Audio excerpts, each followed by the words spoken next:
Is everyone ready? Should we get going? I got this hammer. No, Steven, you want to get another minute? Okay.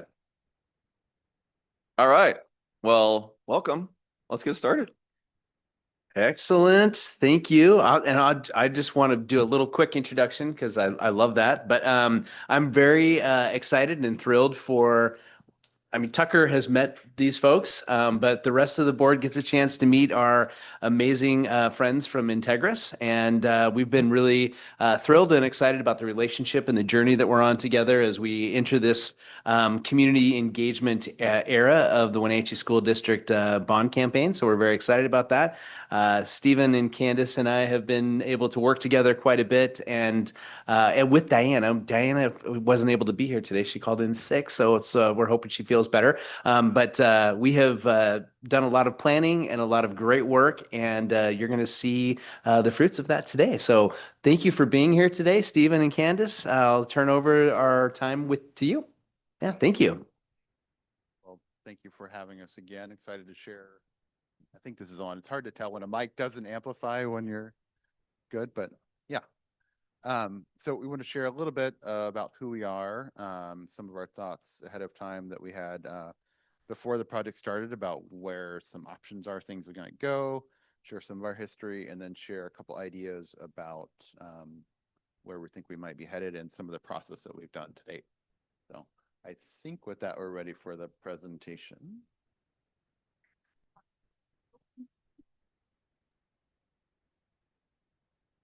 Okay. Ooh, I do sound better.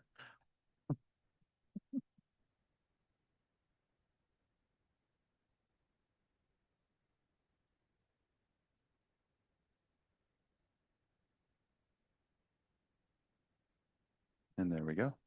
Okay. Those are the things that I just talked about, what we're what we're doing today. And then as we get started, wanted to share just a little bit about our broader team and who we are together. So I'm Stephen Clark, I'll be the managing principal for the project. I'm an architect, K-12 planner, and have been working in Washington State and K-12 world for 18 plus years or so now, long enough that it's starting to sound like a long time. And so Amy, my partner, who is helping lead our engagement and planning sessions, she sends her regards from vacation. So happy to hear that she's here. Candace. So Candace Larson, I'm design principal at Integris. I've got a background in architecture and interior design and have been lucky enough to been working in Wenatchee for several years, but primarily at the college. I'll go ahead and introduce Johnny since I've got this. So Johnny is our project manager. He has in-depth expertise in the phasing of complex high school projects as well as occupied sites, so brings that lens. And then Natalie is our interior designer. She has a deep resume in K-12, and Karen, our project architect. So they'll be along for a lot of our community engagement, just the more bodies that we have out there able to kind of connect with people. You'll probably see their faces at some point if you haven't already. Candace, what was Johnny's? Is the fixer or Yeah, he's our fixer. Okay, yeah, something, that's what yeah. it was. He Yes. at the interview, he put his phone number on for everybody just so they could call him whenever, anytime. And so he is just flew back from visiting his family in Taiwan yesterday. So we gave him a break on today as well. So that's why you've got just the two of us. And then hopefully Johnny gets over his cold by Wednesday, but Karen and Johnny and I'll be back Wednesday to do some work with the Superintendent's Advisory Committee and diving into the building a bit more as we're evaluating some of the existing components. Oh, this is you again. We're spicing it up here. So I already mentioned we've got about a 30-year relationship with Wenatchee Valley College that started before I worked at Integris, but I was able to work on two of these projects and help continue that great partnership. So we've loved working here in Wenatchee and are excited to start working with Wenatchee School District. Thank you. And so Integris, we've been around since 1953, started in Spokane, Washington, and now have offices in Spokane, Seattle, and Portland. And our team for this project bridges the gap between both Seattle and Spokane. So we're bringing both of those kind of perspectives to meet in the middle here. Over 33 high school projects, mostly in the past 25 to 30 years.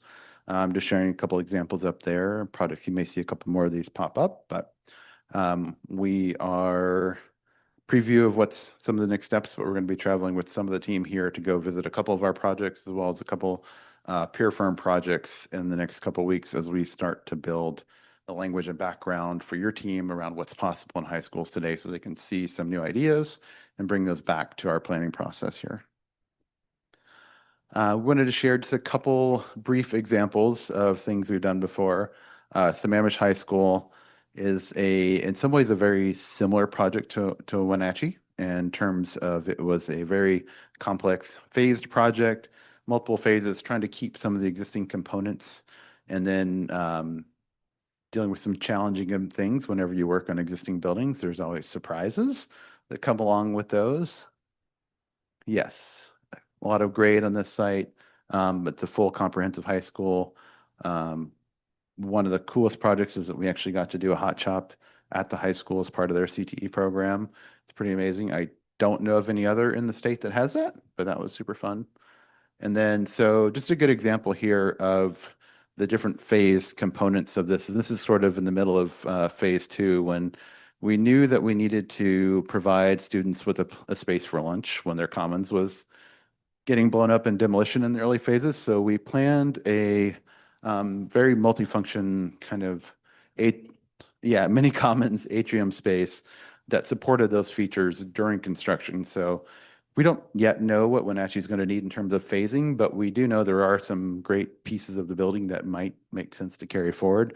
So you can see here, classroom wings got built first, the commons and those pieces got blown up, the auditorium stayed.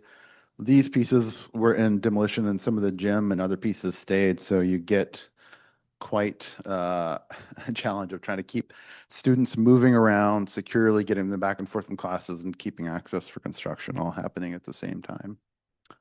And so here is a shot of that mini common space. And so been through this building a few times since it's been opened, and this space is always incredibly active, very full of student life. And yes, everything happening at once.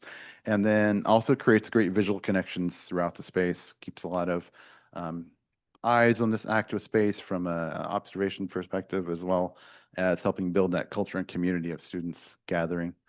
And so some of the lessons learned were spending as much time investigating those components as possible so we can understand what was going to be possible and how to manage. I think we left out one of the slides on purpose just to keep this a little bit briefer, but there's times when you've got power and water crisscrossing in the air, hanging out between buildings when you're trying to keep everything running and make it work. And it's all part of the plan, but it's messy and spaghetti in the middle. So good lessons learned.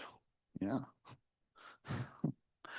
So sharing a little bit about the approach for your project here. So in talking with Corey and kind of the way that this project was envisioned from the RFQ was to be able to do enough work up front to really support the bond campaign and help voters understand what it is that they're buying for their tax dollars.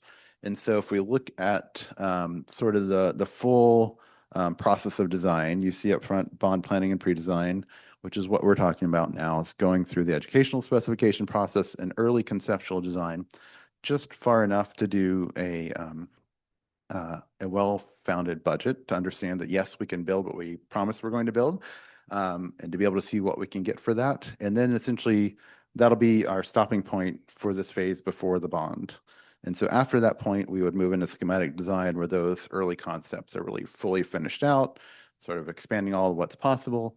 And then from there, design development, which is refining the systems of the building, making sure all the components, that's the point where I say anything that has dollars attached to it of any kind is defined in that design development period. And from there, construction documents, where we'll be moving into just documenting all of the components, the details, systems for the building ready for construction. So we're doing just this very first early phase. When would we have like a project timeline? Is that like Yeah. the start, or is it One further down the Probably road. further down the road once the bond is passed. We do have an understanding of what is possible today, but some of that timeline is honestly what we're looking at when we're investigating the existing building. That will help us determine phasing. We would expect design for this type of the scale of project to be in the 16 to 18 month range, perhaps from the time we say go, which would be November 12th, 13th, whatever the day after the bond passage is. From that point, where there will obviously be these few months of work ahead of time that help kickstart that, but that design timeline starts from there, and then construction could be 2 years plus. I would expect at least 2 full years to get through just the scale of construction of what we're talking about and square footage. And then anything beyond that would be due to phasing. If we scrape everything and start over, 2 years is easy. If we're keeping things, we probably need another season to be able to keep kids in spaces until new spaces are ready for them. So yes, see spaghetti. So, but that is something we could definitely develop over the next few months as we're starting to work through what it is we're keeping. So Teeter Crocker was hired for EdSpecs. I think you guys probably saw the contract a few months ago, and Phil and his team, we've worked together once before in Cheney, who did EdSpecs. I should say they did the EdSpecs, but it was a great partnership process. We were able to come alongside them, participate in those meetings. Our team does EdSpecs also, and so we really find that that's a huge information knowledge point for us to be able to sit in those meetings with teachers and hear the backstory and the why of how they use the spaces they have now, what they need, what they don't need, what they want. It really is one of those kind of key pieces where we start creating some decision points in our mind. Okay, we can't do this or we should do that because, ninth grade science wants this, the visual arts group wants that. It builds that language and that knowledge base in our heads as much as it produces a document that says, here's the program, here's the square footage that you actually need. So Phil's team is doing that. We were here, has that been 2 weeks ago now, Corey? 2 weeks ago for 3 days with a few of our team. Amy and Natalie and I were here and sat through as many of those meetings as we could over those 3 days. And so really great to get to meet all the staff and really start to build an understanding of what it is to do school every day at Wenatchee High School. And so, yeah, it's great. I just got a message from via Phil's team through Diana about some things that people were thinking about as they were doing their work. And so we'll keep pulling those pieces together. Do you want me to do this one too? Okay. And so as we, I think it's covering up a little bit of the slide there, guiding entities. And so these are all the committees that we, and all the components that we're thinking about working with through the process. So the overall bond planning team starts with district leadership. So that'll be Corey and Diana are kind of interfaces, all of you at that level, and help us with decision making. And so the leadership level is essentially filtering and funneling information towards the project so that we can make decisions. And then you can see sort of 2 separate groups. You have obviously outside the informational world, what the school district does, the Yes campaign and all of their work. We want to be coordinating with them and helping them, providing them with materials and information about what is the design work we're doing. And then also getting feedback from them as they do outreach separately. What does the community need to know about so that we can continually improve on what we're providing? And then from there, we have our 3 primary design components. So the Design Advisory Committee is our largely community committee. So we just met with them last week. We'll share a little bit more about that in a bit, some of the outcomes of that. Community members, some staff, 40 people that really are committed to helping us understand what the right outcome is for the project. Executive committee, which is district leadership. So most of the directors throughout the district, transportation, food service, facilities, all of those fine folks that run departments in the district, helping us understand more globally how the district works together. And then a student design advisory committee. So Donna at the high school has gathered up a group. I think she said around 30 students last we're talking. We'll be meeting with next week to really understand their perspective. And our goal is to invite them into the process and also hopefully to attend some of the other meetings as well, because we found it's really important to have these groups, some of the voices cross over, particularly staff hearing the student voice and what their needs are, parents hearing that student voice as well. And so we can build the right framework for this design.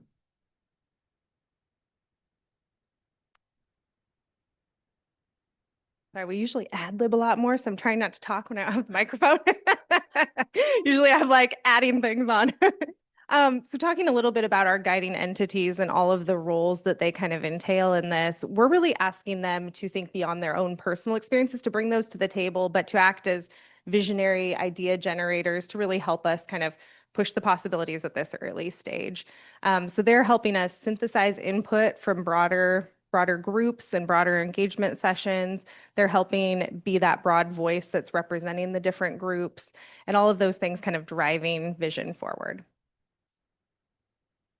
I'm like, you have the clicker. I would say, so it seems like per the previous slide that the district's still your employer, right? So you're trying to be involved in as much of the community outreach and as much of the other kind of planning and conversations, but that's all going to kind of flow through the district. Is that right? Or are you guys kind of driving it with as much engagement as you can? I mean, we're driving it with as much engagement as possible. We want to get all of that information and make sure that as we're making decisions and kind of synthesizing it, that we're headed in a cohesive pathway and direction. I think it's more of a partnership relationship for us as we can't make any of the decisions for Wenatchee. It's our job to gather, synthesize, make recommendations, but ultimately decisions about what gets built, what gets in front of the voters has to come from the district. It can't come from us. We can share and be an outlet as much conduit as much as needed, but it ultimately really has to come from all of you. So seeing us that if I go back, that black dot in the middle really includes our team as well. So probably should have Yeah, that's what noted that a little bit better. it seemed like, right? Like you guys are directly in getting these voices going to you. And I was like, it seems like we're kind of disconnected a little bit, but that makes more sense. If you guys are part of that district leadership Probably block. that those two should be combined. Perfect. Okay. Thank you. Note to self on future flowcharts. Thank you.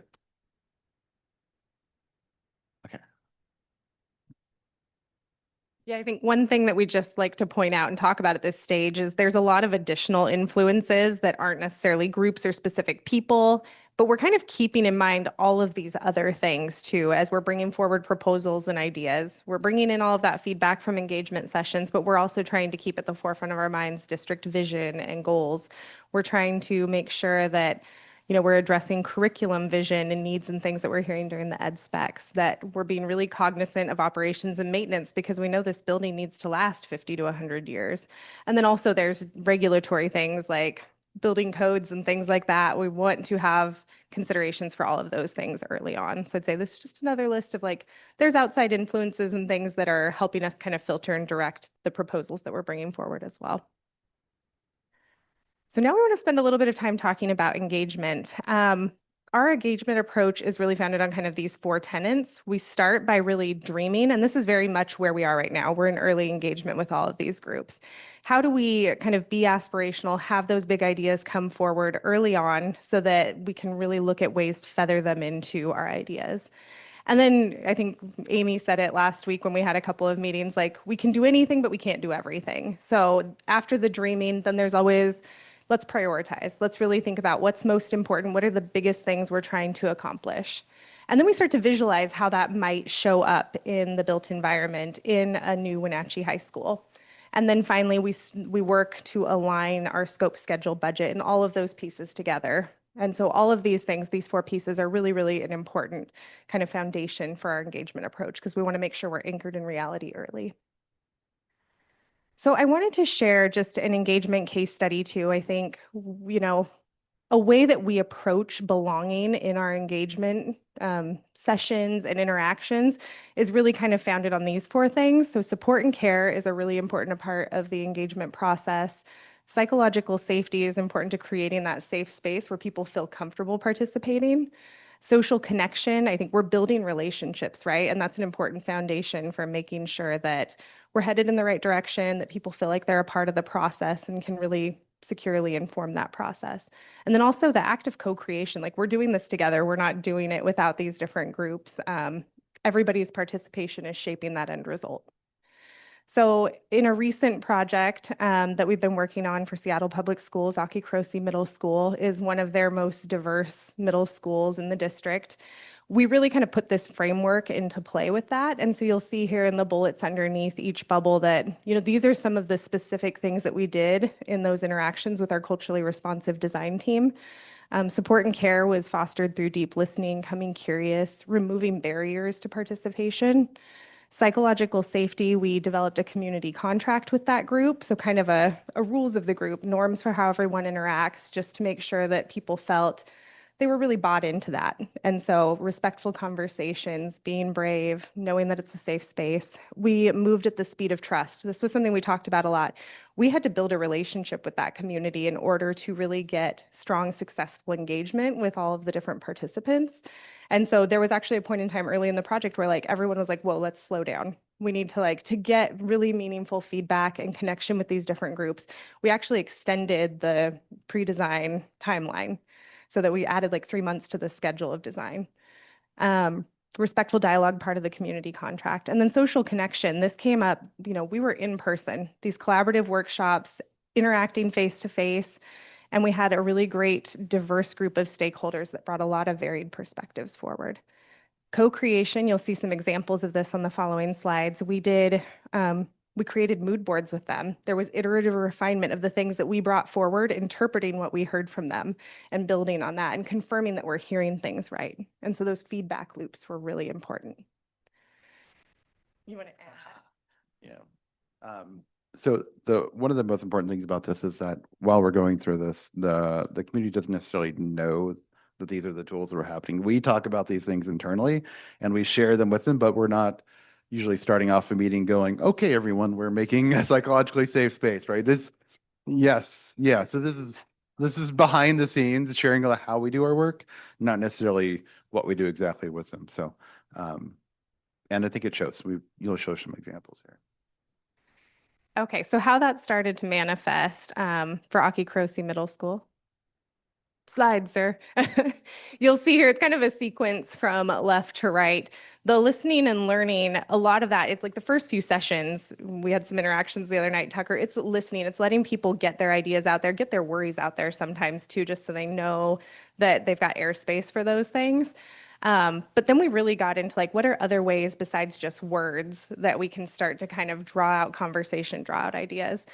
And so this kind of turned into some of the co-creating where we were having them make their own mood boards that then informed what you see in the middle here was a series of mood boards that we created trying to capture the essence of the words we had heard and the visuals that we had worked on with them. And so then a lot of great conversation and feedback loop around those three mood boards. One of the most interesting things was a really in-depth conversation on the gentrification of font and how much font plays into the institutional feel of a place. And so you'll see some really interesting fonts. This was kind of the final one. They wanted something soulful, something vibrant. And so this is a font that's going to be used in some of their signage that's more representational. Obviously not their code-related signage because we couldn't get away with that. But and then the thing that really came out were kind of 3 overarching themes that were really important to them to tell in the story of the school. And that was people, place, and symbol. And so here you'll see some of the renderings and final experiential graphics that support everything they were trying to accomplish. Some of the strategies that we developed with them were how do we celebrate people that capture the essence of their passions and their community. So they're exploring right now, they're coming up with their list of people that will be kind of showcased in the building in quotes. So a lot of that is really driven by the community, the students, the teachers, and the parents. But we're coming up with formats that can happen, opportunities for where in the building it can happen, and then how it gets applied. But the content is really driven by them. You'll also see here like this bridge was a really important piece of the design. This is a renovation and expansion. So this connects 2 really disconnected wings of the existing building. One of the images that was really popular amongst the mood boards was this Lantern Festival image. And there was a conversation about how it not only honored the past, but symbolized hope for the future.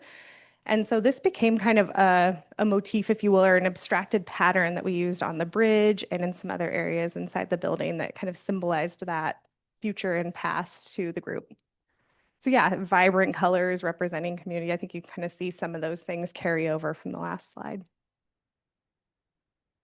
All right. And so right now, I think I mentioned we're really deep in the dreaming. We've had a great first visioning session with the executive committee where we went through, I think, 6 or 8 pages of chart pack and did kind of some of these card exercises talking about those hopes and dreams for the school. We've done that now with the design advisory committee too. So we're in the process of synthesizing all of the great stuff that we've heard from those two groups and really excited about kind of kicking this off with the student design advisory committee too.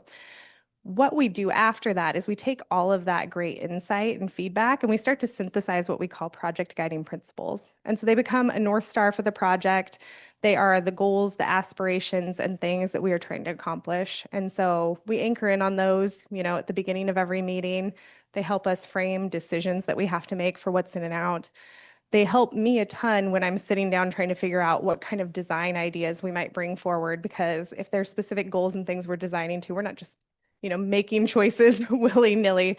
We've got something concrete to anchor it into and things that we're actually trying to accomplish. So those will eventually be something that come out of this early dreaming before we get into that prioritization kind of phase of it.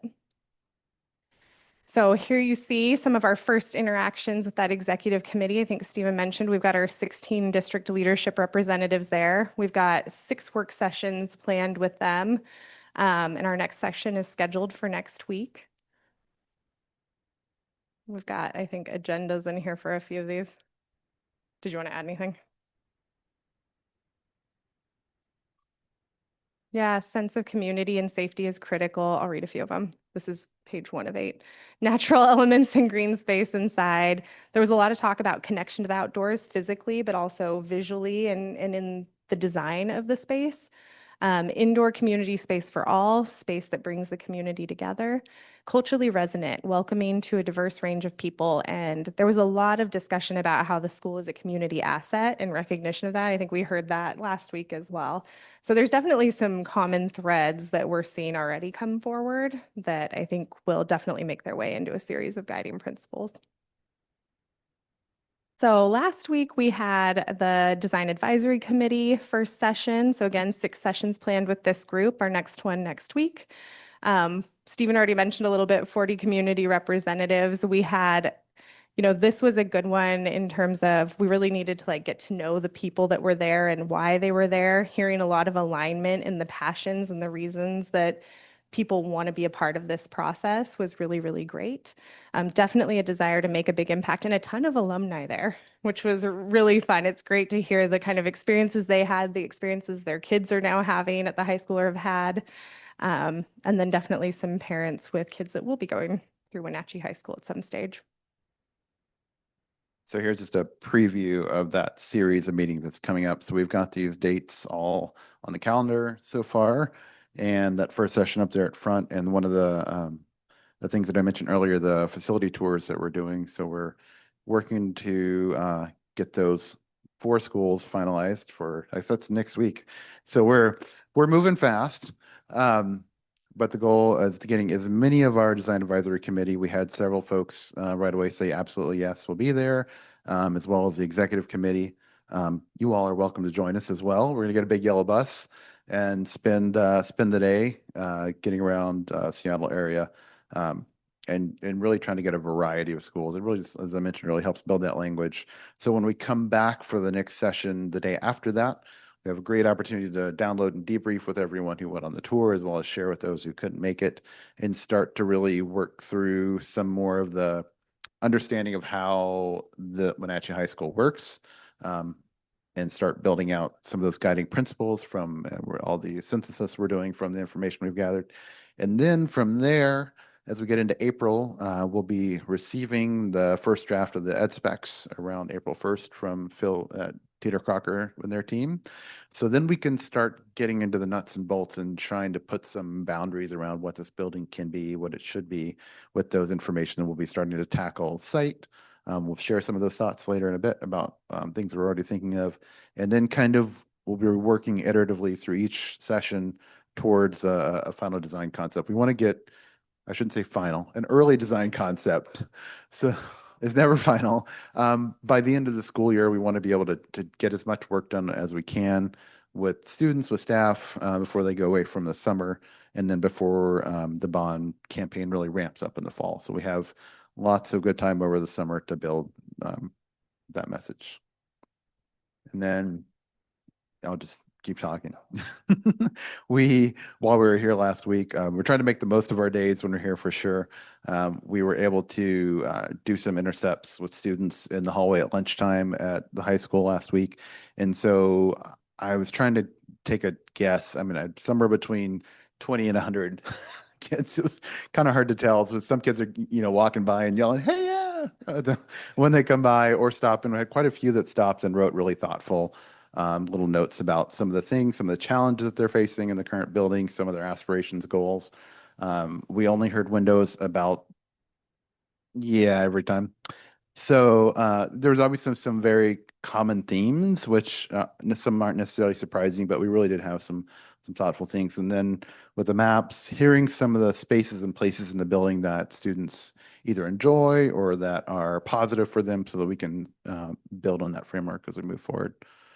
Well, it's good to see that you found some positive places, because I know when we were on the phone with the superintendent advisory council, it was like, what place would you like want to take someone to? And everyone's like, oh, God, I don't know. There's nothing. Like, I guess the auditorium's not bad. I was like, that's the best you can do.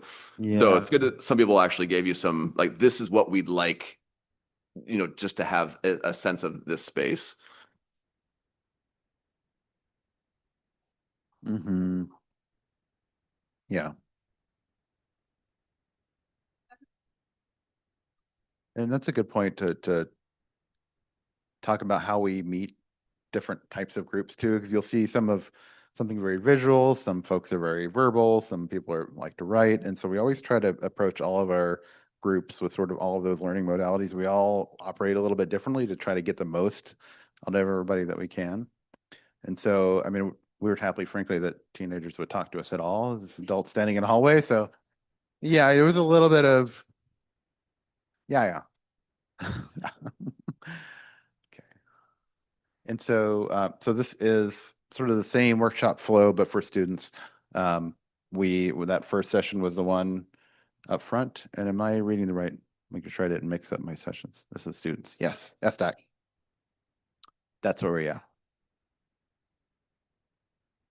Starting the group. So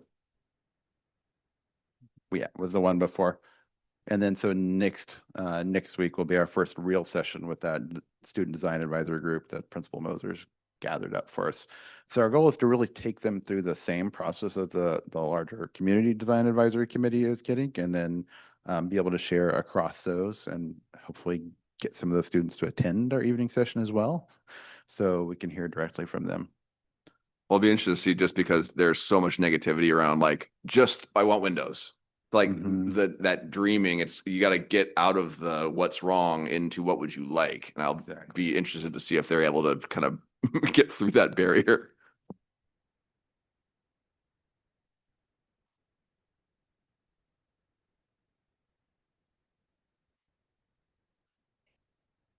That's the beauty of the school tours with some of the Started to think beyond, because the answer, if I ask any of you today, well, if you were going to have a new house, what would you want? And you're like, well, kind of like I have now, but a little bit bigger and some more storage. That's the same answer for students, for teachers, for staff. That's the same answer no matter what project you do. So it takes some time to build that trust and that rapport, to get a little deeper than that, to be able to get some work done. And so these were some of the things that have popped up. So we did quite a bit of brainstorming in that first executive committee session too, thinking about where in Wenatchee are the people, where are the folks that we need to talk to, who, what are the groups? And this is just a very short list of about 10% of all the things that came up out of that. But we started to narrow it down to what are the things that Integris can actually be at and attend and support, and then how do we support the district in getting the message out and providing the materials, the content to meet all the other possibilities that are out there. I don't think quite got the calendar into the slides, but pretty much every week there's one or two community events happening or events happening at the high school that the goal is to have some content, maybe boards up, district folks there, students further along. And so I'm talking long here because I don't have a calendar to look at, but we have open house on the 15th. Yes. So those are probably the biggest ones that we wanted to hit. So there's the Apple Blossom Festival, making sure that there's well representation on that day on the, what is that, I always get it's a student day or the young junior day. Okay. Having a presence there, the Music and Arts Festival down at the park, having a presence out there as well. And then supporting some space at La Terrazza. I think there's a PIBUS nonprofit day coming up that the district is going to have some folks there to support as well. And then all of these other pieces. And then really the opportunities are around the open houses to get people in the district, in the building, sorry, in the high school to come in, do tours, see what the students see every day, and start to get some idea around the experiences that they have there. So we've got one on the 15th. I think we've got one on the 26th is actually a Sunday. And we're looking for some other opportunities in May as well, where we can do some of those additional outreach, especially as we have more material and more content produced. Sorry, I spilled my beverage while trying to get my mic. No worries. I would like to see a little bit more representation on those events in the previous slide. La Terraza's good. Thank you. However, I mean, the Apple Blossom Festival is also great, but I'm not sure we're getting a full picture of the demographics in our community. Yes. So with the things that aren't up there, the Mariachi Festival. That's coming up in a couple weeks. Couple weeks. We have talked about working with Alfonso and finding some other events that we can support as well. And so this is the very short list that we could be at. Yeah.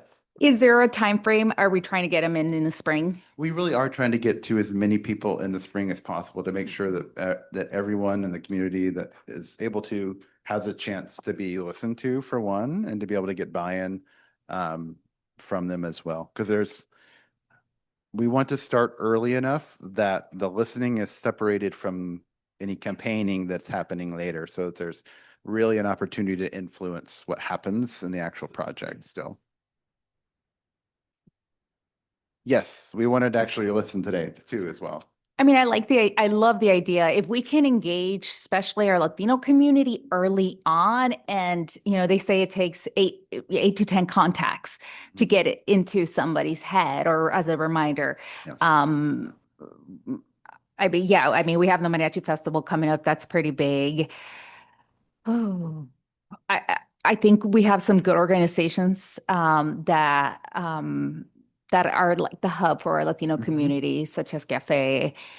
Yeah, I mean, there's a lot. I can get Corey a list. If you think about it, Yeah. please send them through Corey and Yep. we'll get them added to the list. Because our goal is to build a library of content here, whether it's boards or physical materials Yeah. that anybody can grab and go, and we can help prepare folks to be out there doing. Because as much as I would love to be in Wenatchee all the time. It's beautiful here. I like it, but yeah, by the end of this project, maybe.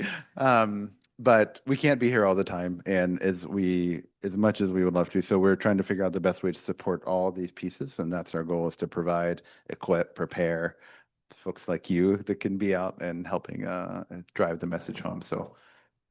And I think that's great too. And one of the things we talked about is how can we leverage Integris where we can, because that's very important, but also where are we having the district and their team as well, and then where can our advocacy group fill in the gap as well. So we've got lots of moving parts and pieces. So I'm really excited about the work, but we can always use more. So that's good.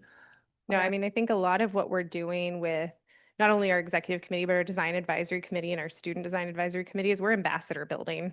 So that anyone who's out there, and has the opportunity to can help tell the story of the need and what we're doing in those committees and what we're doing for the early design proposals. And I think it's going to be really important. We've talked a lot about in those community open houses at the high school that we're having students and teachers help lead and facilitate those tours so that the community is hearing, their perspectives on how spaces are functioning and operating firsthand. And it's not just a middle, group kind of interpreting that. And we'll be there for questions and talking about the process and those things. So those are exciting opportunities. And I think we'd love to hear more ideas. Does anybody else have any thoughts on kind of engagement in other events or, places that we should be intercepting the broader community? Nope. All right. Do you think of something afterwards? Because that's always what happens to me. It's after the meeting.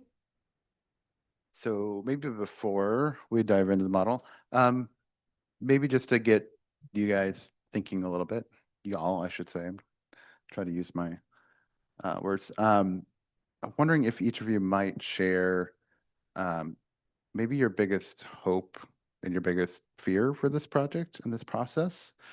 I can guess a fear. You can turn that into another thing, but I really, really want to hear your hopes as much as anything, hopes and dreams. So maybe if you would each share just one thing, that'd be helpful for us to hear as we think about planning. I'll start. I think that there's a lot of opportunities for the learning spaces to be more attractive to the students. Like we talked about windows a lot, and it'll keep coming up. But like there's places where you don't have a full wall, and so you're just listening to another class, and so HVAC will come up again as well, but like too warm. So like how do you have a learning environment where it's easy to learn, as opposed to you're fighting the environment to get the instruction done? So Absolutely. And I think that's every group that we meet with, we try to say that's our baseline is that you're comfortable physically in the space. You're not challenged by sound, heat, light, all those things, so that we can go beyond that. And that's where we want to start dreaming, is like what's possible once we remove those barriers from both the teachers and students, what happens then? Like that's our kind of big question. I want to see a space that's as diverse as our student population. So using that term in all of its senses of embracing all of our cultures that we have here, embracing all of the different activities that our school district brings, and pushing those to shine. Yeah, I agree with Mark and Tucker. I think as soon as you walk into a building, to have a sense of belonging, it's for our parents and our students and our community. And to me, I know it's not elementary school, but culture, color, somewhere where our students who are challenged at home, who have challenges at home, come into a safe space and feel that their day or their week just got better, or where I feel like, this is my culture. I belong here. And same thing for our parents. I love modern. I love, all those fancy woods and everything. But sometimes it can feel cold. Yeah, it can be institutional. Yeah. Caroline? Okay. I have so many thoughts. We've got lots of time. I've got New page just for me. I think looking at it from the alternative side, just because I work with detention and kids and truancy and things. And so it's, I would love to see a more community accessible space so that we could bring in community partners to have their own space in the school instead of trying to tell parents or kids, oh, just go here, go out there, go find something else to help you. It's like, no, we're going to get cafe in here and we're going to sit you down with them in our own private tutoring space in the school instead of having to send you out, or we're going to have somebody from Confluence come in and talk to you right now versus putting it back on them. Yeah. That's great. I think one of the reminds me of one of our biggest lessons from a previous project. It was a middle school project, and there were at this site, there's an entire community center across the street with a health center, teen space, after hours. There's a public library right there. Everything was there, and it was amazing how big of a barrier, this is a small street, that was for parents and students to cross to gain access to those services. And so pulling in a family coordination center, where it's just basics, and then you could bring the clinic across the street, which they happily did, to come to meet students. And it is about removing those barriers. And so I really appreciate hearing that that's a goal and a focus, because that's a pretty solvable design challenge for us. Is we can make space. That's what we're actually good at, but we need to know who needs to be there and what are the resources they need to be able to be successful. Thank you. I know, athletics is really important to this community. And it's kind of like if you build them, they will come. And so I think, one of the things that I think the Valley in itself, it lacks a lot of, recreational space. We have a beautiful softball field, and it's the talk of the softball community right now. We travel quite a bit for baseball, and we're like, oh my gosh, we need a complex like this in Wenatchee. And I know we have a regional sports facility coming, but I think student athletes are just very important in this community, that to have our own nice fields where we have flat outfields, and so I think that would go a long ways. Well, just seeing the response to when the girls softball field went in, and just the pride that the players had in their field, and like the opportunities for kind of showcasing that to other teams, and you want people to feel like, no, come to our field. Mhm. That feels good. Right. And then something like the tennis courts, which have been, we were just saying like, wow, look amazing from like the sky. Yeah, But have been condemned for a really long time. But how do you take some of those facilities that are just sitting there and make them something that people are excited about using? Yeah. That's one thing. You guys have a great quantity of space. It may not feel that way as we try to fit in new pieces and buildings, but it's a great site. There's a lot of opportunity there that we're excited to try to fit all those things in. I want to Yeah, just go chime in for it. really quick because I have lots of hopes, just like these other amazing individuals. But one of the hopes that I have is that the community sees this spring as an opportunity, because that's what I'm looking at this. It's a great opportunity that we have as a school district and as a community, that we were able to kind of complete the long range facilities planning last June and make a presentation, and then be able to have the time that a community needs to spend on something that is as valuable or invaluable as a new high school. So I really hope people show up and they look at this as an opportunity for them to give feedback and input, even if it's, it doesn't matter. We don't need it to agree with anything. We just want to hear the feedback and hear the authentic voices of the community, so we can make it something that you feel or our community feels part of along the way. So I really appreciate the time that we're spending on all this, because it is a cool opportunity. Yeah. I have one more. No carpet.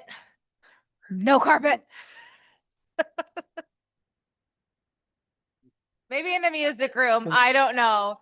As a teacher, I mean, middle school especially, it's nasty. I don't know how the other teachers felt, but I was like, I do not want dirty carpets. Yes. Obviously that's their choice, but ugh, they get nasty. There's a problem there. We do need to help that. So judicious use of carpet where possible. But I don't have carpet in my house, so I get it. It's good. I would think I would kind of echo what Corey was saying in terms of the community asset, because I really feel like, the auditorium's the biggest auditorium in 2 counties. Central Washington. Yeah.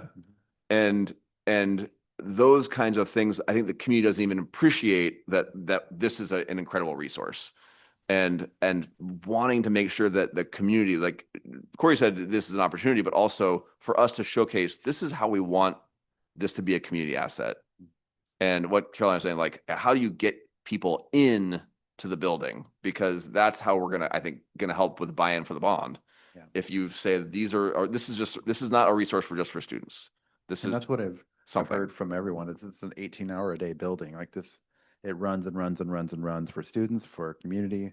I was, we come into a community expecting sports are big everywhere. You expect athletics to be, but I was really surprised at the arts and the music and how much I've heard from the community and people about the performance spaces and how big a deal that is too. So that's a very pleasant surprise and give us a lot of fun things to work with too. So.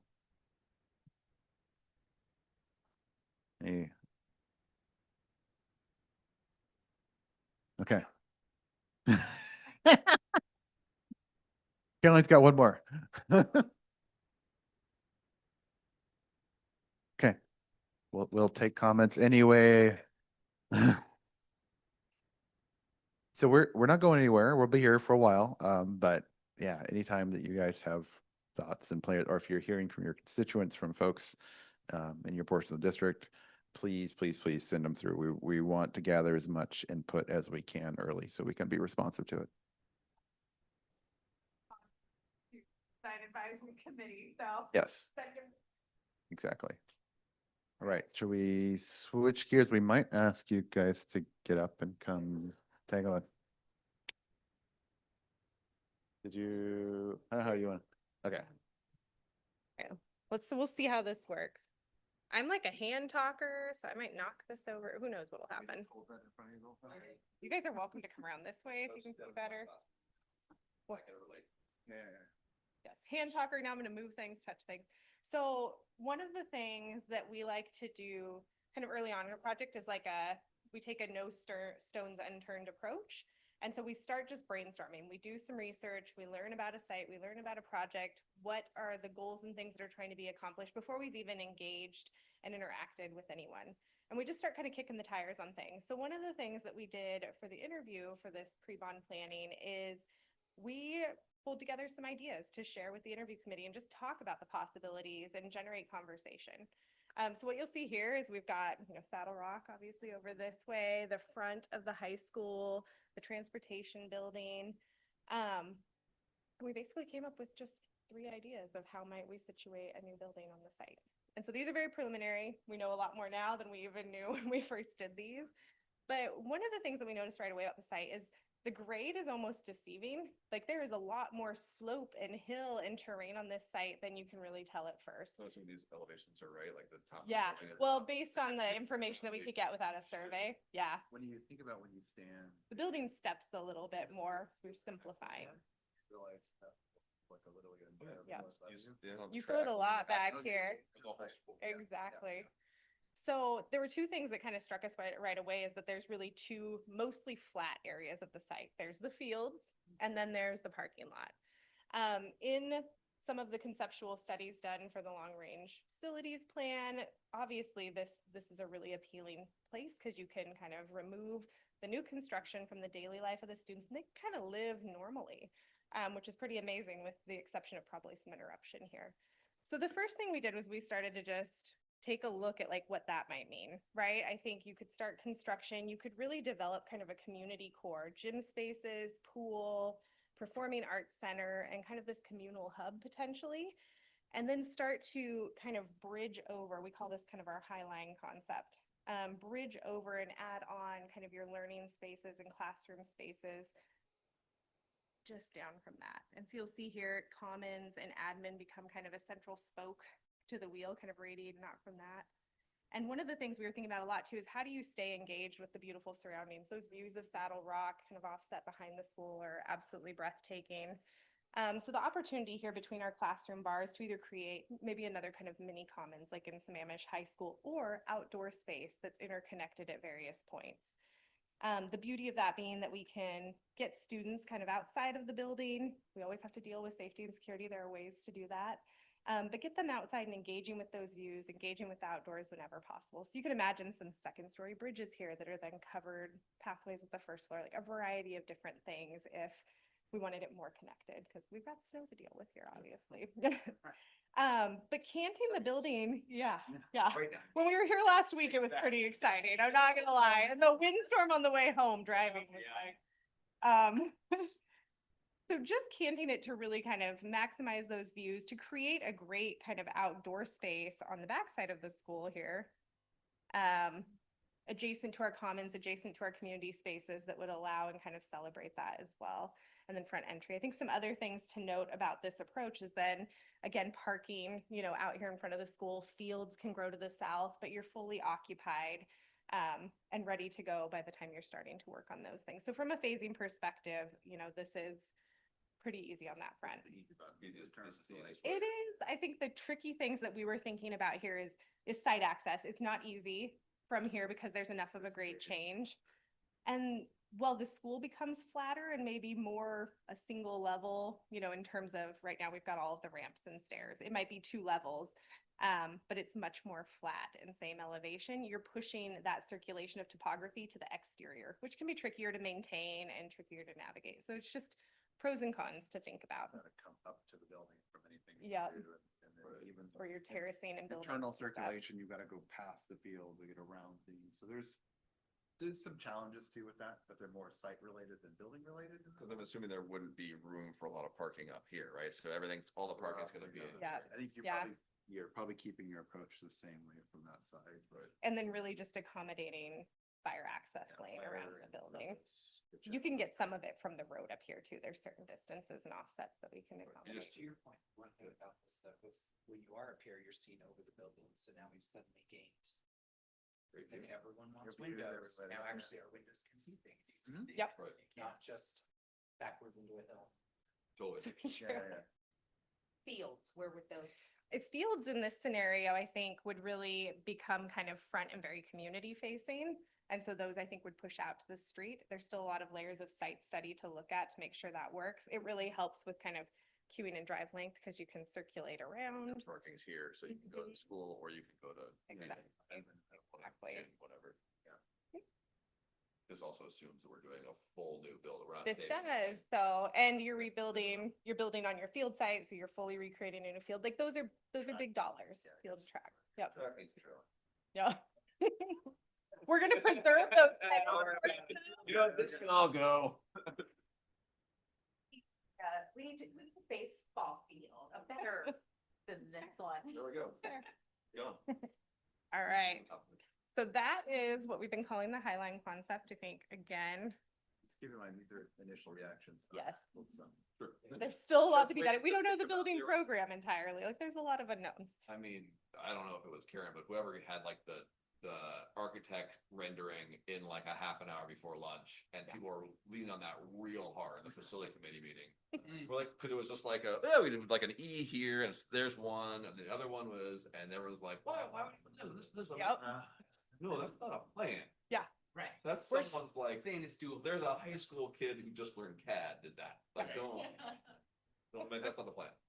Well, I'd say that the next idea is probably like the wilder of the 3 that we brought, or maybe like least conventional. And it looks at that next flattest portion of the site, right? Like, let's look at this existing parking lot location and maybe explore kind of pulling things forward, still trying to minimize phasing and disruption in a lot of regards. But the interesting thing about this is that the first things you have to build then are like the least exciting. You have to build parking, right? Back here somewhere to expand what you're taking over up front. You maybe want to relocate the transportation building. I don't know if it's up here or if it goes somewhere else, like wild ideas, right?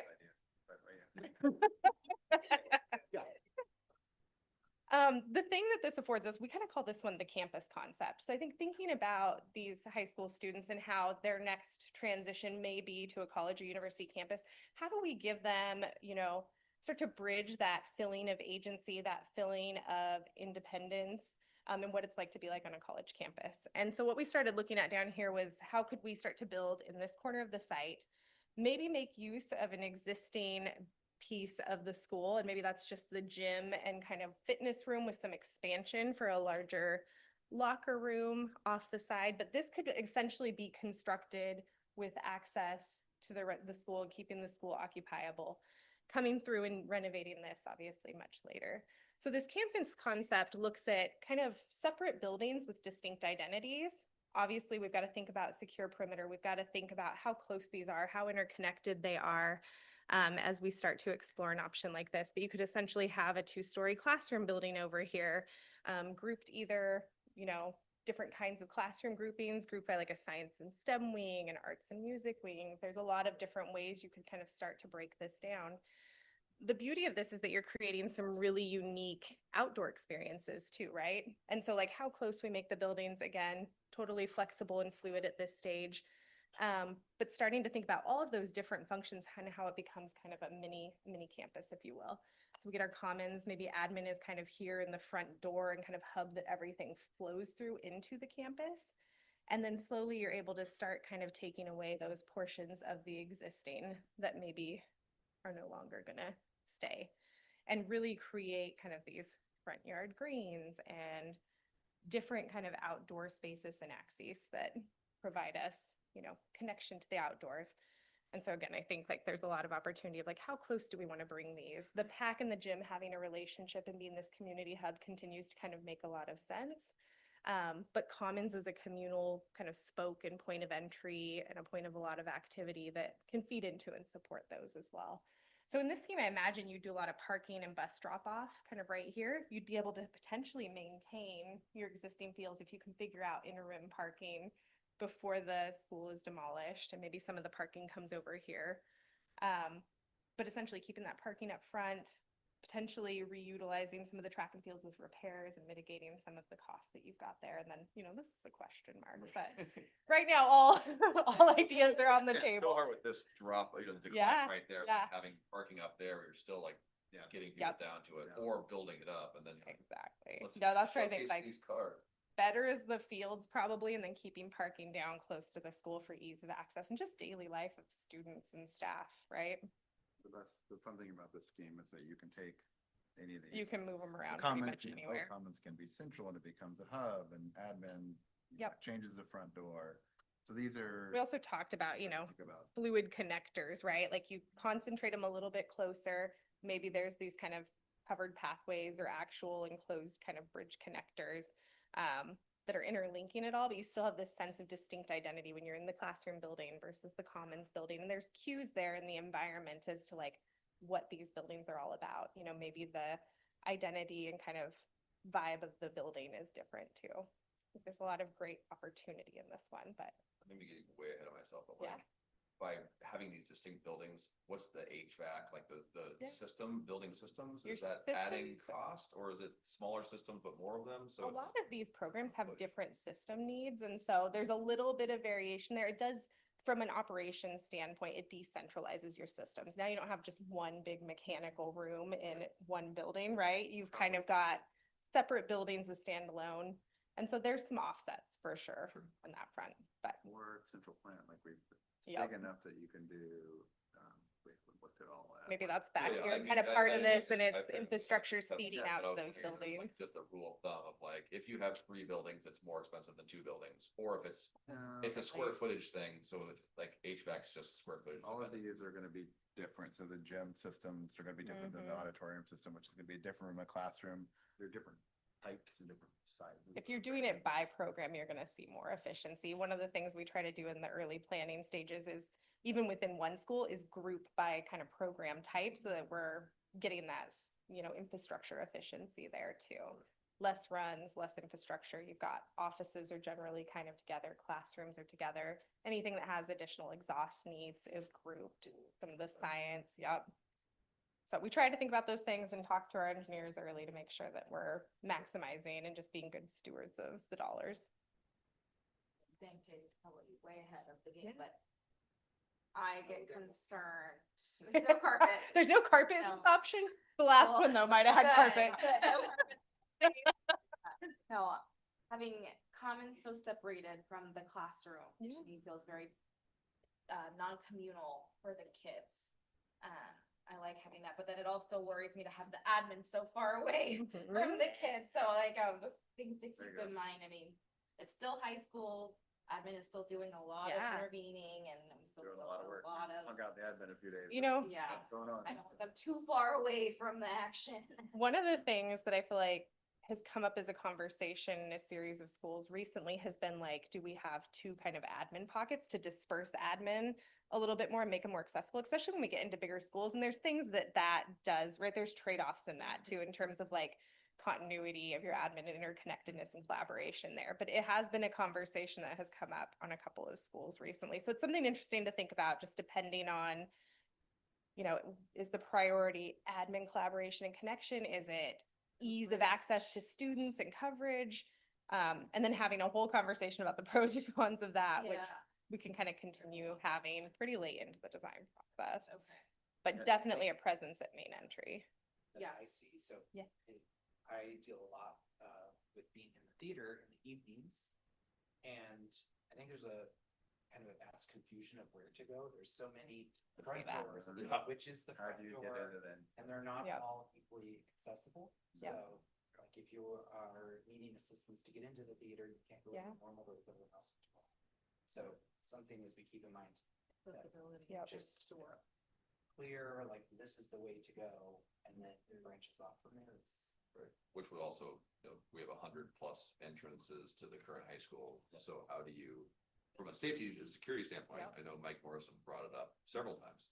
Yes. That, Yeah. it's all you know, about you want to creating the right make sure perimeter. that you're, you know, cognizant of that. Oh, yeah.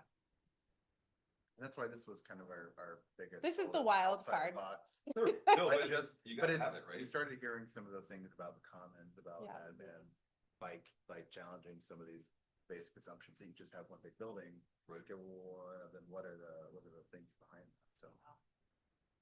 All right, let's look Okay. at one more. We can move these around too. If you guys have big ideas, don't be afraid to touch the model.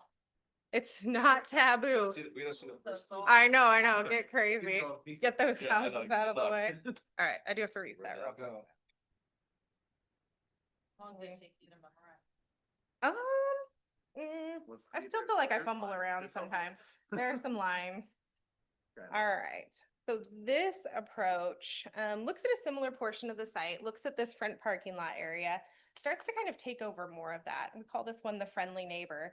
I think one of the ideas being of like, how do we come up and kind of engage the neighborhood that's around a little bit more, put that learning, you know, kind of up against the neighborhood edge, but also preserve views of Saddle Rock by not being the big school that comes and builds on the hill too.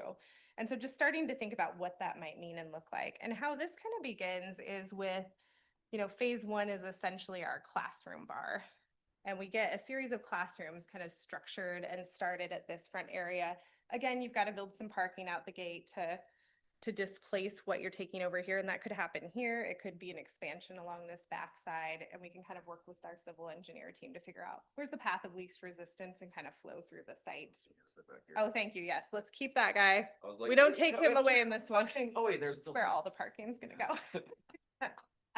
The intriguing thing about this scheme is the closer we get to the existing school and those front pieces that may have some really good embed financial value, like the gyms, you know, the structure alone in those spaces, you know, even full new infrastructure is a significant dollar amount. We just did a cost estimate for another building type that was CMU walls, like those gym walls, $1 million just in CMU. And then you think about embodied carbon value too, like it's a big ticket item. So even if we're maintaining just the structure and we get new infrastructure, heating, new finishes and all of those things, it's significant money that's saved. Yep. All of those things are doable within a shell like that, unless there is some sort of surprise that like we haven't uncovered yet. The next piece is then you're able to start taking, you know, in a phase two, some of these guys offline. We could preserve not only the gyms and fitness spaces and improve those, but also in this scenario, the Performing Arts Center and reimagine that. And so it gives us the opportunity to come in, create a new connector here. You know, you still maintain the distance between these two, which I think we hear from some groups is part of the struggle. They're the really community facing kind of entities and program pieces. But you create this connector and kind of commons at the heart of the school here. You're able to keep admin here kind of at the front door and centrally located or here. You're also able then to expand on our locker rooms, deal with some of our functional issues there, but create a series of really, different protected outdoor courtyard spaces. And so you can see here some 3-sided courtyards on either end. You can see a really protected internal courtyard, which is something that we heard a lot of appreciation for during our time with the students and from our principal. And so just those spaces that become the heart give the students more opportunities to kind of be indoor, outdoor learning throughout the day when weather is, cooperative. And then potentially really capitalize on that embedded value of those existing building components too. And so then you can imagine in this scenario, if we can keep parking away from kind of our upper fields, we're preserving, some disruption to site up there, and then can come in and just improve those. Parking really, I think you get bus drop off and some of our major circulation over here in an ideal world. If we can make it work over here and that, temporary parking can become long-term, there's more benefit. So it's worth exploring. But imagining that you'd want some portion up here just to get you as close to the front of the building as possible. So Great. this is the friendly neighbor. I like this one. This is one, I think these all should be drink names, by the way. I'll go to the bar and order friendly name. Crazy. At one point they had like names from the Stranger Things, and I was like, what if nobody gets it? I was like, we need to scrap this. So we went through a whole series of naming. So that was exercises. off the cuff, but like. That's all right. They were talking about a second admin thing. And as we have some people in this building that are also in a physical building, is there any talk of having the district office move to like a Ooh. campus? Like, yeah, sorry. No stupid ideas, just stupid people. Now is the time for all Just, big like, ideas. has that even ever come up? No. Just but- now. But this activity has changed a lot of paradigms. Yeah.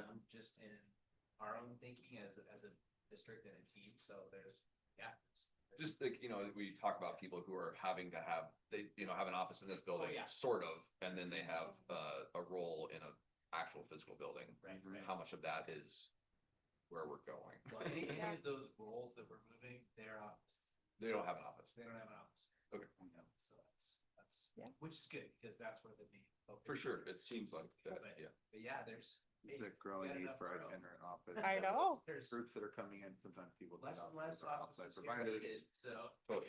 Who doesn't want an Well, office in a new building? And again, like, as you talk about confluence, if you're talking about healthcare and how is there a clinic in there? How do you have, partnership with the library? Like, at what point do you say, here is a space for you to be accessible to those students? Because everybody needs a superintendent that's down this hall. Just down. Yeah. We've heard a lot of Always needs looking around for like a student service space where everything that students need is in one space too, with counseling, with One stop. all those things. So Yep. right now, they're all over Yep. the building and It's a great spot. everyone has trouble finding them. Bit to Carolyn's idea of the partnerships. What I would love to see is a partnership with the police department and have a space for our SROs or just a space for officers to come in and work in there be some we call it visibility of officers on campus, whether they're just there to do work, like their normal work. It gives them access, definitely many schools have them there and they build relationships with students, they build trust, and it just is a great. At the college, at the college, we have the emergency Operations Center. operations center, yeah, and it's actually really neat to see, COVID, record incidents. Yeah, it comes at incident command. Mhm. Yeah. Well, and you guys, you probably are all familiar with the wildfires. Yes. I'm sure you Yeah. supported Yep. all of those across. Yeah. And the one thing, the thought around this particular scheme was how do you keep this auditorium? Because you're talking about the bones and the gyms, like the gyms are pretty easy. It's a big box, like great. Just an But expensive we weren't box. sure about this until we really got into it. And we're gonna come back and do a little bit more, but Yep. 1,000-seat auditorium with a 3/4 fly, it just doesn't exist and high schools don't build those these days. And so, It would be upgraded, right? Like, Yeah. easy. Yeah. yes, the New box, seats, new shell, the shell is There. good. And actually the acoustics aren't bad at all. The space is shaped well. It's about how do you treat it? How do you fix the HVAC? Improve How do you get access, accessibility. Yeah, there's Carpet. And Big- That you probably have to have. Fresh carpet. carpet. Usually you put it in the aisles, so when people are walking during a This is the performance, right, like at least in the aisles. For sure. Well, and So- what the students were talking about, like having bathrooms accessible, which you have your costume on, or a green room, or construction room like that. Yeah, This, Basics. I anticipate this needs like some new back of house Yeah. support, like that's a piece that Yeah, you'd and have there's- here, you'd put here, and there's a few different and you- locations paint that could shop, live. and then There's also, we keep hearing like people, how do you get here? And one thing this does is when you come this side, you have a front door potentially for just performances.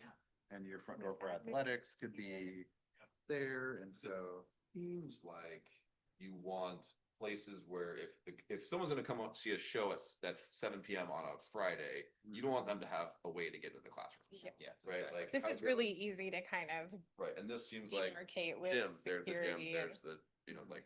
I mean, you could have close off points kind of right here at these bridge pieces. You're gonna have a building joint there anyways, because we're attaching and doing it phased. And so it's a really logical spot to have some security grills, whatever you need to shut it down, to make this occupiable, to make commons occupiable during after hours and your performance space. And I think, this is still big, but there's opportunities to squeeze and Mhm. tighten things up, but. And this was a guess-it program based on similar sized programs at Yeah. other schools, but we don't know the parts and pieces I yet. felt like it kept some distance from the neighbor, so you're not Yeah. building a 2 or 3 story building right on the street across from their house. It's being friendly. Right now, this is assuming 2-story for the classroom bars. These become great opportunities for kind of that hub before you transition. Like the Yep. kind of block, Yep. whatever, like 2 stories, Mhm. seeing one Yeah, common. big common space. space or something like that. You come into, and But I with the think- grade change, you might have Need for non-Ks to come Yeah. across. And depending on how you organize classrooms within this approach, like this could very much be a science and CTE wing where you've got an outdoor learning space that looks different than this space, right?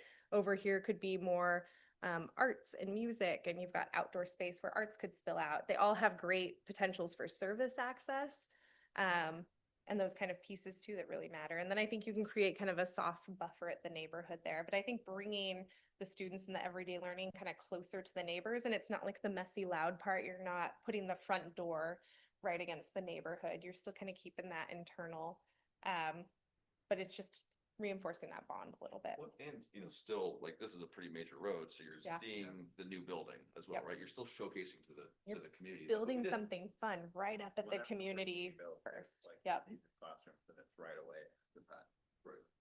Worry about the distance here. Yeah. Mhm. I think there's ways that we can kind of work on that, trying to find that central location for commons. It could shift this way. This could become a secondary courtyard. Courtyards have their own kind of maintenance and logistics. Like we have Preserving already kind of had access. some of those conversations with Brian. You need good access to them so you can make sure that they're well maintained and enjoyable. Well, we can keep the So gym, there a is- major walkway too. Exactly. That's. That's where I'm like, this is kind of an extension through the gym, which you can figure out what that means, but I think there's a lot of wiggle room. I would love to keep the green spaces just because we're moving away from that, and I think we need to reintegrate it into I our. feel like there's some enough challenges with the current courtyard. We are hearing from students, there's some difficulty utilizing it, observation, things that. But they like getting outdoors. Yeah, That yeah, too. Well, that's they just- tricky. They just cleaned it up, what, Just like need to have 2 one years out ago, there. which was inaccessible, until they cleaned it up. Yeah. I love the fact that we would be retaining that just for the fiscal responsibility that we have, Mhm. that we would be, I'm assuming it would significantly cut down on costs if we were to Yeah. retain. This is the pool, right? So Yeah. it'd Yep, be pool's gym right here. 2 gyms in the pool and auditorium. Yep. The most expensive boxes. They are the Yep. biggest. Like this is to me a $30 million box. Okay. And like that's 10%. Don't of the quote whole me on that. bond. We're still running That's numbers. A lot of people say, don't need it.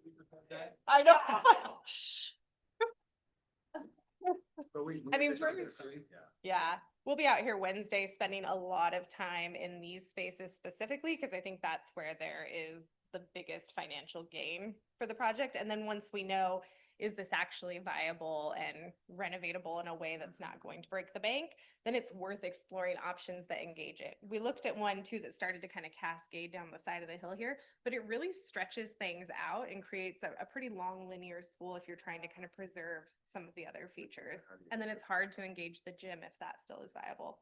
So if it becomes about saving both of these pieces, it's going to push us up here. And we'll be finding a way to try to make that front parking lot Part of it area is the work. ability to build those classrooms once the students are still here. Yep. And we need to, if you could just tear it all down, let the kids somewhere else and come back, sure, we can do anything we want. Sure. It's kind of phase one. You get phase two is building that kind of heart of the school and you're starting to take down some of this. And then phase three is kind of the renovation and bringing those existing pieces up to. That's what we would need to investigate is, okay, can we Yep. turn over a gym in a summer?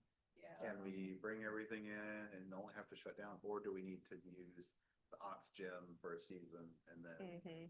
And then Even while break we this renovate, down yeah. into kind of sub phases. So this one's probably the most complex from a phasing standpoint, but there's a lot of potential benefit here.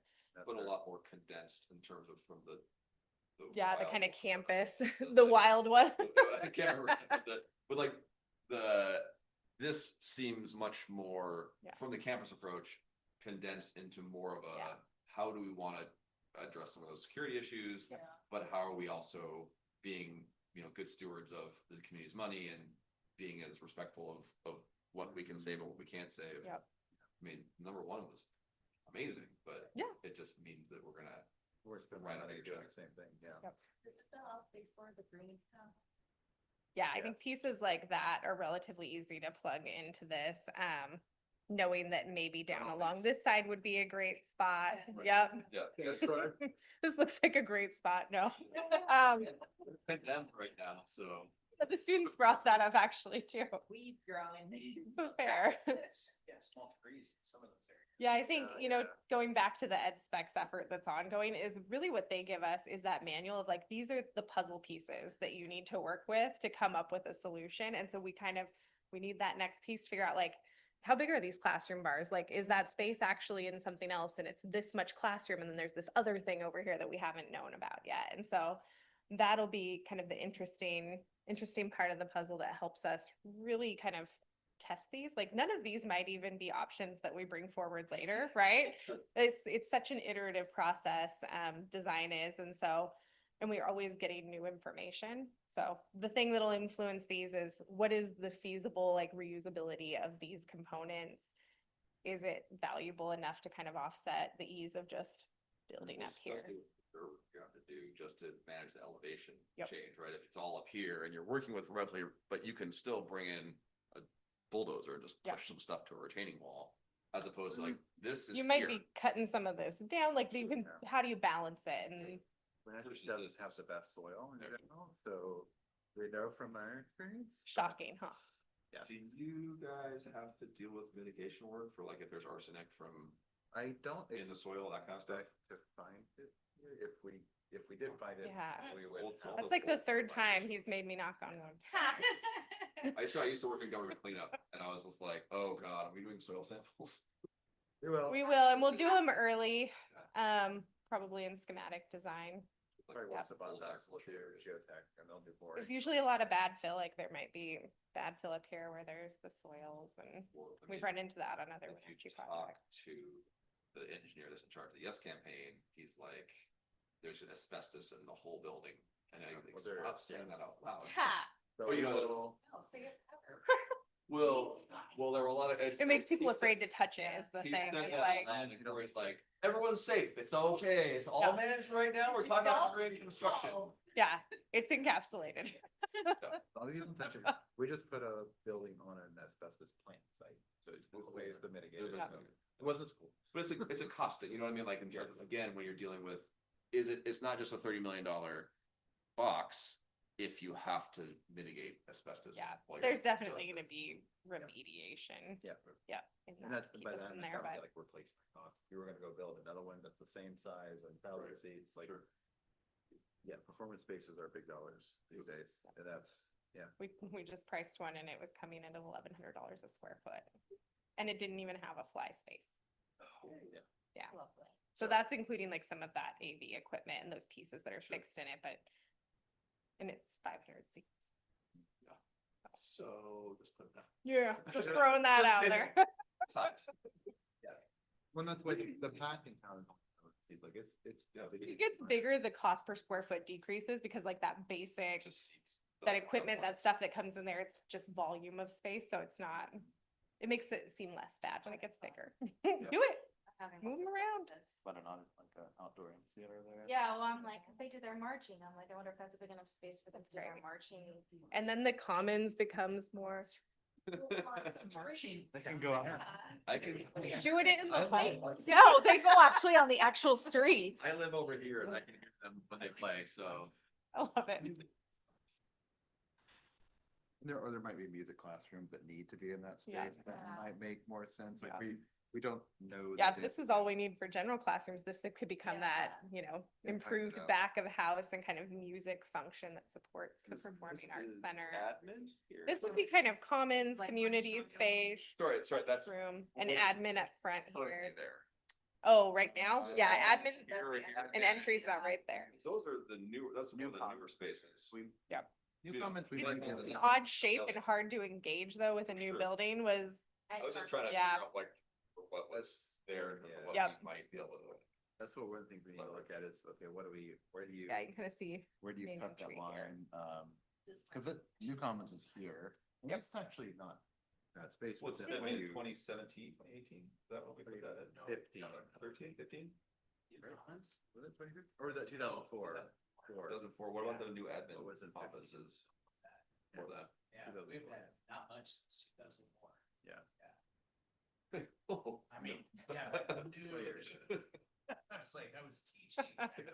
It's like. Yeah, so lots of opportunities. Yeah. Yeah, see that? No, I mean, so I think after we get the ed spec, after we get through more of this investigation, some of these early kind of concepts will be a thing that we circle back to, generate new ones, kick the tires, see if there's anything that we're missing. And then we'll be bringing concepts like this forward probably early May. To start to talk about organization, big picture layout. It's not getting into the nitty gritty of how the classrooms and pieces come together until after we've pinned down some of those big moves. But then we continue to kind of refine and target it and have more nuanced conversations about the spaces within. Ed specs tells us, do we need 2 or do we need 3? Basically. Like that kind of Yep. stuff. Yeah. Yeah. How many of them are Perfect space classrooms? summary, and then it How can- much space is in the admin? that kind of stuff. We'll end up generating that information. We've got some engineer partners. Yeah. And a lot of that's like cost per square foot at this stage based on number of classrooms. Our engineer counterparts know kind of all of that. They'll look at Yeah, some we know costs we for that know, too. Like the building doesn't have enough power right now. It's got 3 or 4 different service connections. Those are the things that we've got to work through. How do we fix that? Give us more. I mean, Yep. I'm sure you talked to Jake Peebles at some point already. Yeah. But like, he was like, I don't know if I need to put my CT budget into a new substation. I was like, that's a weird thing to have to I ask. but- think the PUD can work with us on the new building, so that's where, you know. To be a nice thing to First, say they for got our enough parking seating lot. for the like, Yeah. elevator needs to be needed. Yeah. kiddos. Yeah, I think you can think about how open and what's kind of path of connection to any of these courtyards too. We've done that open with kind of sliding gates. We've done it enclosed and kind of bridge-like. There's a lot of opportunities with just kind of the pieces that are being shown here. Hello. So exciting. Isn't it fun? We do just have a couple minutes Yeah. until the 2:30 mark unless there's something that we. Are there more slides we're missing? 3 minutes. Oh, Oh, Not really. I think that was kind of it. that's so fun. Thank you for ending with this. Yeah. That was- I was- This gets you to like, this is when you get out of the things that you think you need and want, right? To like, oh, I never thought about that, the possibilities, those pieces. So,